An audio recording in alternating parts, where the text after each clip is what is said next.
and problems in life, but let's Hmm. not focus and get stuck in those. Let's stay positive and have a great experience of life, right?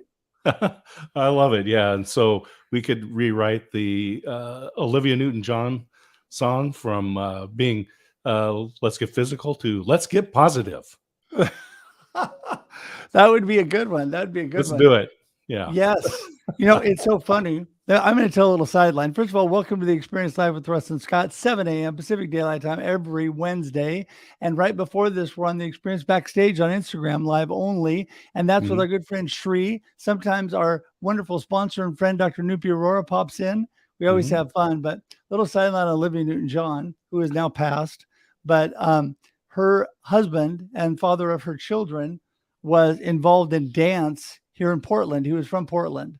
And I knew him before he went to Hollywood. And he was a stand in for Gene Kelly in that movie Xanadu with her. Really? He was a stand in. They met, they married, and they were married for several years before they got divorced. They have got like Mm. 3 or 4 kids, I think. But yeah, kind of a crazy small world. It is funny. Yeah. But the Yeah. stand-in for Gene Kelly, that must have been fascinating. It must have been. And I know that Yeah. has nothing to do with what we're talking about today, but it's just a little But it is fun. an experience. Yeah. And here we are talking about the experience of life live with Russ and Scott and Bob and Sarah today. That's right. Super excited about Bob and Yeah. Sarah. Before we get rolling, though, I just want to tell everybody as I'm bringing this up that my good friend D. Scott Smith and I not only see each other in virtual reality like this Mhm. on a regular basis, but we're having coffee today in person. As Woohoo! Scott would say, we get to be in 3D and actually Yeah. chat and give him a big hug and say hi. And so I that is always a blessing. And I hope, stole that 3D term from my wife. So, yeah, that's right. That's right. but anyway, So yeah, we're going to see each highlight of other the in day. 3D and have real coffee and look for a selfie. Look for a There you selfie go. Oh, we'll because definitely have a selfie for sure. hashtag Russ selfie. Got to take as many as I can while I can. Hey, everybody, you can share this right now. Bob and Hmm. Sarah coming on. Don't want to miss them. They were amazing before. They're the dynamic duo back again. Please share it. You can hit the share button now. Whether you're watching live or on replay, you still can share it. So Yep. share it out there, get it going. And also, please join our YouTube community. We would love for you to be part of that. And the best way to do that is by going to the experience.video. It'll take you directly to our Experience YouTube page. We really need to get the number of followers up on that individual page.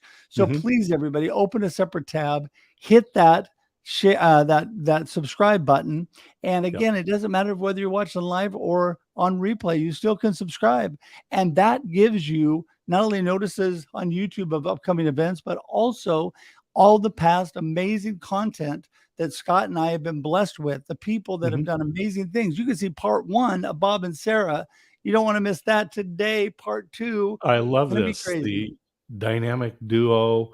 Um, I was just thinking you can just cash in all those Marvel movies, but then I realized the dynamic duo was DC Comics. So, There but you you can go. cash both of those in. Binge the experience live with Russ and Scott over on YouTube. Subscribe. Get all your friends to subscribe. That's Have it. a subscribe party because here's how much it costs you to subscribe. Nothing. Hey, and we have Bob Batman and Sarah Robin on it with us today. That's the dynamic duo. And we're going to jump right into that. We just want to say hashtag Yeah, 1000 thanks to everybody who's here. And indeed. the reason we've used that, it's a reminder. You can put it all over social media. We started Hmm. that now almost a couple years ago. Yeah, Um, because, well, I don't know if we started it, but we more than a really year and clung a half. on to it. And We so created it. It didn't exist. there you go. And so, but the bottom line is it reminds you to be thankful and to let others know how thankful you are for them. Mhm. So thank you to all of you. Hashtag 1000 thanks to all of you. And we're going to get started. Now, we always bring in ladies first. And Sarah's here to make us all look better. So we're going to bring her in first to get the day started today. Here we go. You ready, Sarah? Hi. Ta-da! Hi, good Good morning. morning. Good morning. It's so good to have you back on. Big smile. We always love you. Have so much great information. And before we jump into all of your mic drops and golden nuggets, give everybody a snapshot. Who is Sarah? So I am a specialist in human-centered design principles that I have taken that and created a customizable program for new managers to apply those same principles to management to make it less intimidating, make it more customizable and repeatable. So that's what we do at Lux Leadership Coaching. That is awesome. That's awesome. Scott? Yeah, I love that lux, right? This is Latin for light. Yeah, it's the measurement of illumination. So it's Hmm. how far your lumens spread. Well, Russ, we'll be back in just a moment. And well, I tell you, it's leadership is a great thing, and but it is a tool. This is the way I Yeah. look at it. Is a lot of people look at, oh, I want to be the leader as if it's something to be attained, but it is is another one of those tools, like being able to write or being able to speak. Mhm. But leadership. So let's talk a little bit about what is leadership.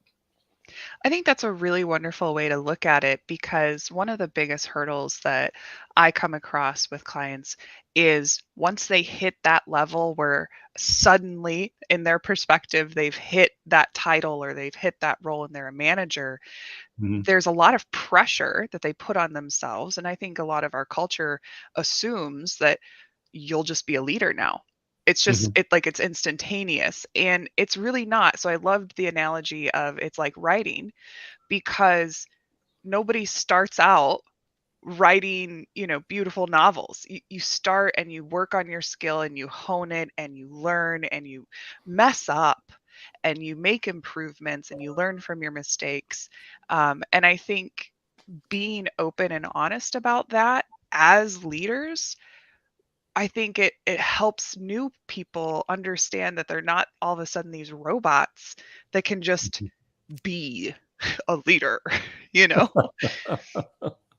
You know, And so let's talk a little bit about natural leaders and training to be leaders, because a lot of people say, well, can you learn to be a leader? Are you just born a leader? Where does that all fall? I think it's a little mix of both. I think the ones that have more natural inclinations are, of course, a little easier to see, and sometimes they'll get put in positions and not given this extra support and training that they need to be successful because they already have this natural ability. They don't need anything, so that's Hmm. not fair. On the flip side, I personally have witnessed, experienced, met people who, if you had asked them years prior, are, are you going to be a manager? Are you going to, go down that track? They'd be like, absolutely not. I don't want anything to do with it. Um, and they make some of the most incredible leaders. Hmm. So I think it is something that can be taught, but you have to be receptive to it, of course. And second, you actually have to be taught. yeah. Yeah. Yeah. It's interesting because I was just talking about that with my daughter, and that is you can't, it's nice to be relaxed and have a good environment, but if you're so relaxed that you're actually not teaching and Yeah. guiding people, you're really setting them up to fail. And Mm. so I think that's so important. And speaking of teaching, amazing. We're gonna bring Bob Feathers in next to get him in part of the show Robert here. Bob. Hello, Bob. Batman Good Bob. morning. How's it going, Bob? Good. Good to be Good, good. good. Well, I it is might be, always she might be Batman. I might be Robin. okay. And I Well, only say that because, well, she's smarter than me anyway. But I like the alliteration though, Batman yeah, Bob. my grandmother used to call me, and I still don't know why. Her nickname for me was Robin. ah, I really like bird, like my little Robin or something that she used to call me. Really? So I'm just Oh, kind of there like, you go. so in my mind, I was like, well, no, I'm Robin because that's what my grandmother used to call me. So for whatever it's worth. well, besides being Batman or Robin, give us a snapshot. Who is really Bob? Who is Bob? What about Bob? Yeah, take the mask off. Let's see about your alter ego here. Yes. Bob Feathers. I'm here in Boston, Mass. I'm a senior project manager for Bindable. We are a technology company a SaaS provider in the insurtech space, and we provide technology for our clients to offer insurance products to their clients. So all the technology to do that. And we also have our own nationally licensed agency to help service our clients who don't have their own agencies to use our software. And I also come with 30 plus years of experience in manufacturing. So client services, operations management, production control, finance, and expertise in business system implementations. And that's SaaS with 2 A's and not Two 2 A's. S's, not 2 Yeah. S's and a Y. It's SaaS, and it's like capital S, small AAS, software as a service. Okay.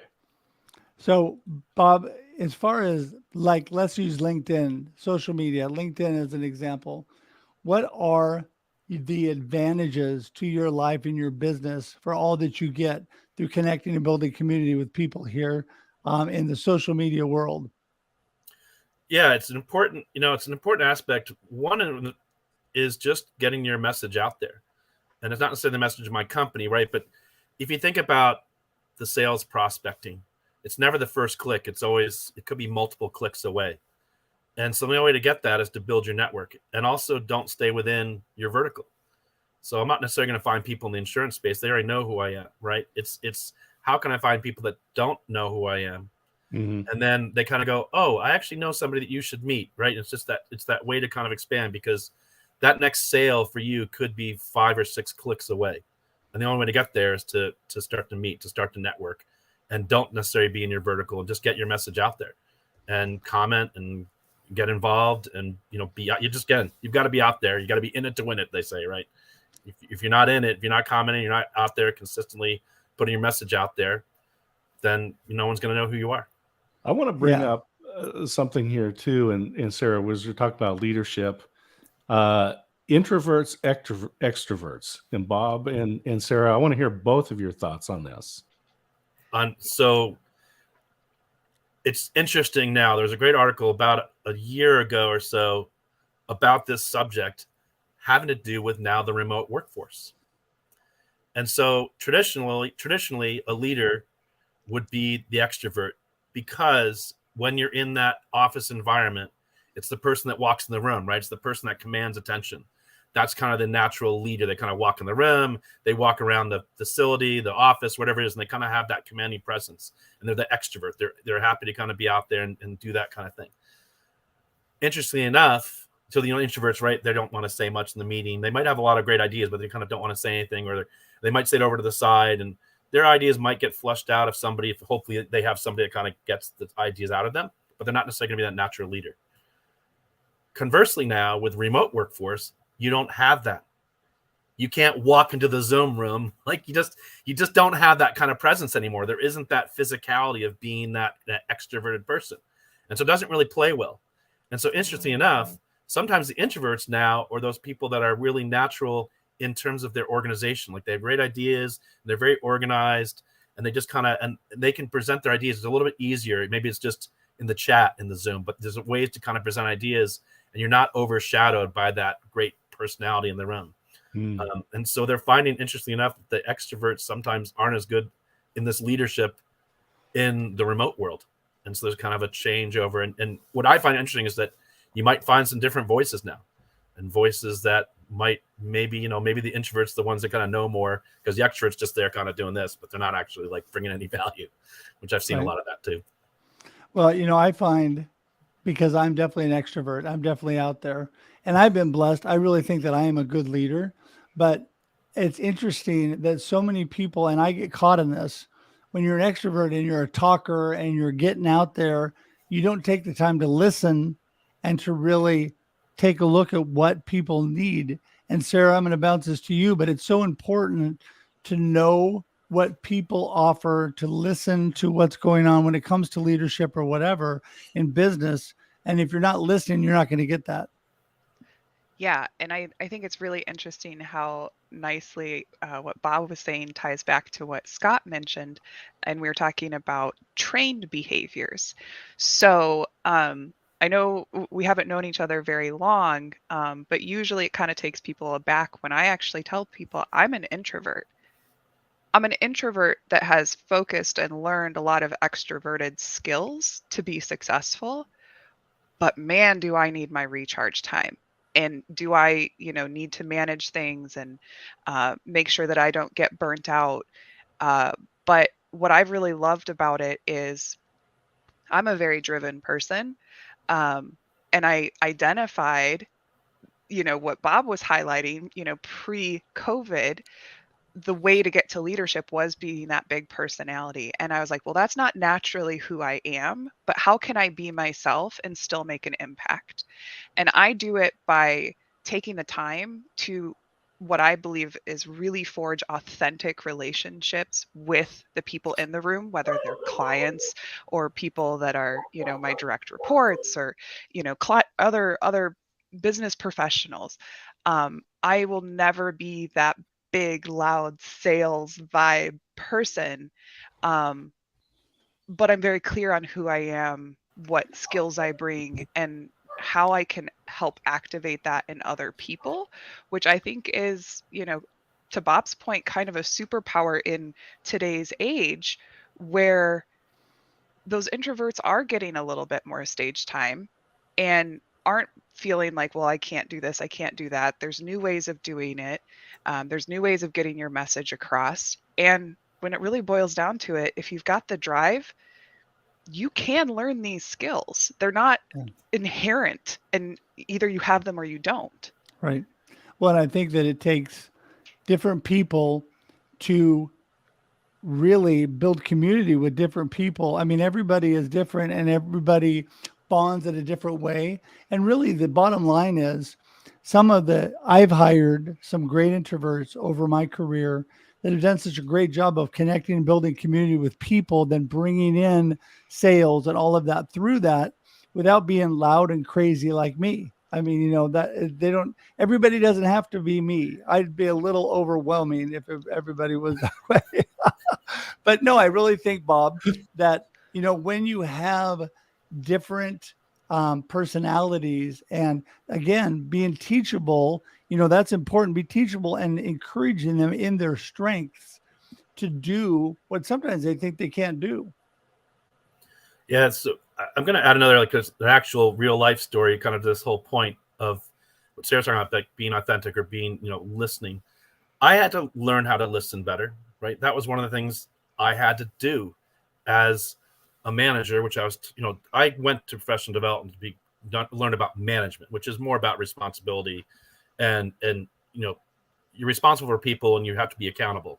That's kind of just and you can learn about that. And to Sarah's point, you don't just become a manager and know how to manage. Like it's an actual thing you can be taught.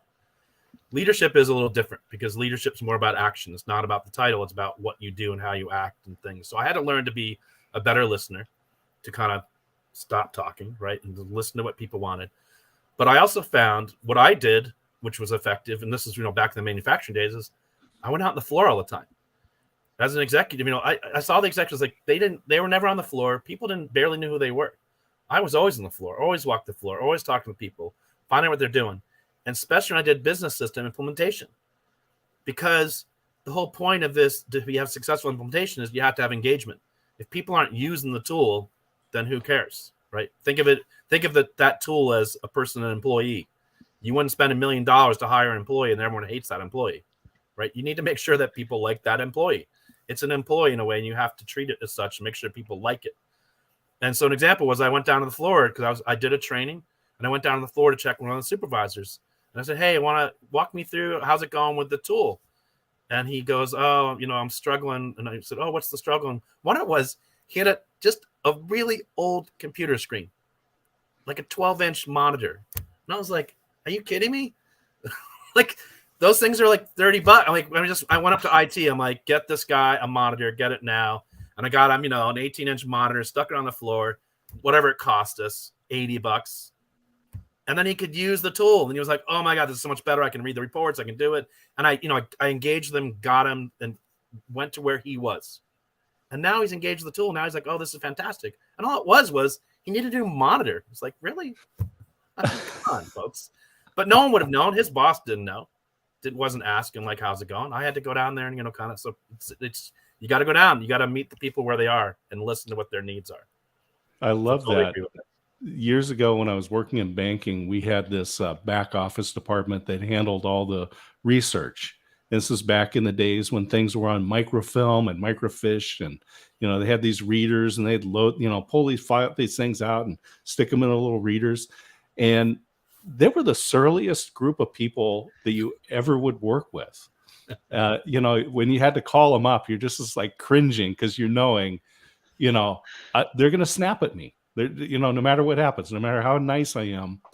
Well, I had an opportunity to go visit their facility one time, and it was where the cash central vault was. So it's very high security. So it's kind of a hassle to get into the building. And once you got in, these people were actually in the basement, and the basement, the elevator to get to the basement generally didn't work. So they didn't know whether or not their elevator was going to work or not, right? Then you go in there, and there's this huge room, and the first thing that you notice is that the walls were painted burnt orange, and it was like a 2-story ceiling, and there were only little tiny windows at the very top, so you could kind of tell whether it was daylight out or not. And then the room had 2 rows of desks that faced each other, and they were every castaway desk from branches for years, right? So they were all mismatched, and there were wood, and there were metal, and there were gray, and there were black, and there was formica, and it was all this stuff. And then ringed around them was all these microfiche and microfilm viewers. And I'm thinking, you don't even need to be a first-year psychology student in college to realize that you have created an environment that is just dismal. No wonder these people were surly, hard to work with. Well, I was going to mention also on that, Scott, and that is, when back to what Bob had said, knowing the environment, knowing what people are in, and being able to really be in the trenches. When you're on the floor, like Bob said, I read a book back at Oregon State years ago, been a few years ago, right, Scott? And it was all about the best owners and managers of companies were the ones that in manufacturing walked the floor, that in other companies got out with their employees and their team members and saw what was happening, instead of, as they say, making decisions from the C-suite. Everybody has to hop to, and they have no effect on people. And Sarah, I want to just get your opinion on this, because a lot of times, again, people, when they get in those leadership positions, they really need to be more thoughtful and more aware of what's going on. Yeah, I think this is a really interesting topic, because, like you said, you get into a management position, and let's say you've got somebody who's underperforming. You've either seen it on some kind of dashboard, or somebody's come and told you that so and so is too slow, or whatever. You have a complaint on your hands. It is probably over 90% of the time, in my experience coaching new managers, the first reaction is to find someone to blame. But I think all of us do that, but the problem is they stay there. They don't go into problem solving mode. So they stay and they wallow in the blaming, and they're blaming that person for, not being fast enough, or not being accurate enough, whatever it is. And then they start to try to explain why is this person not doing this? So it's probably because of this, or it's that, or whatever. Meanwhile, did you hear that I didn't mention at all that they still haven't talked to the person? So they're just in this wallowy, like, why does this person, suck at this or do that? Oh, it's because they're lazy, or they're this. And I think you saw a lot of that being thrown around early, and probably still around now, about remote teams.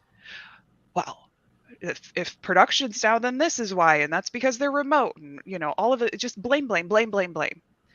And one of the things that I work with people early on is how to get out of the blame and go into the listening and to the, data collection, and go in openly. Don't go in with a bunch of preconceived notions about why something's the way it is. Go and talk to that person and say, I've either witnessed, saw, heard, whatever, X. Can you tell me from your perspective why that's happening? That immediately opens up a dialogue in a non-judgmental way for them to be able to say, my monitor's too small, or my computer has been doing this weird thing, or I'm having maybe some personal problems that I haven't brought up and I just didn't know how to talk about it. You have to give them a chance to explain why something is happening. And most often than not, it is a $30, $80 monitor fix. It is oh, let me show you this workflow improvement, or, oh my goodness, I didn't know that you didn't know this. Let me give you some training on that. And it's usually very low effort fixes that you can get in super early if you don't spend too much time wallowing and blaming and waiting for him to screw up again to get him, just go have a conversation with them and ask, how can you help? Yeah, I think that creates a safe space then, Sarah, for them to be able to talk. And part of that starts with, like Bob had talked about, being on the floor, being in the trenches, building relationships with them, so then they feel like they can actually talk to you and tell you those things. You don't just show up all of a sudden, intimidate everybody, and expect them to really open up and tell you things. You've got to be building that over time, building those relationships. I like that.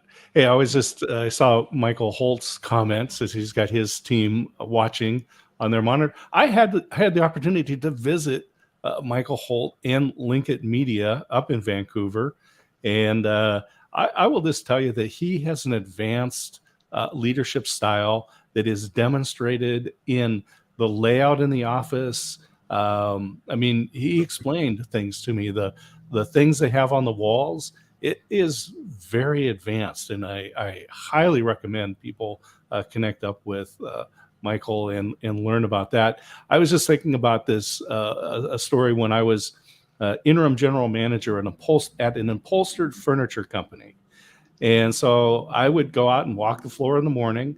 And one of the things that I saw was we had this forklift, and the seat on the forklift, the cover on it was cracked and broken, and you could see the foam, and there was chunks of foam missing, right? And I looked at it and I said, we're an upholstered furniture company, right? And so I talked to our guy over in the upholstery department, and they made a custom seat cover, right? I mean, they reupholstered this seat, put in new foam. We had foam, right? So they took it apart, put it back together. And I remember the guy that drove the forklift, you could tell he was sitting higher, not because there was more foam in the seat, but because he was able to take pride again in his equipment. Right. And it was almost no cost to us, but it was a chance for the team to come together and solve something and just help each other out. Well, I've got to be the responsible host and jump in here because we are already over time, because this is an amazing conversation. Just want to throw in there again, I said it in the comments, but hi to the Linkit team.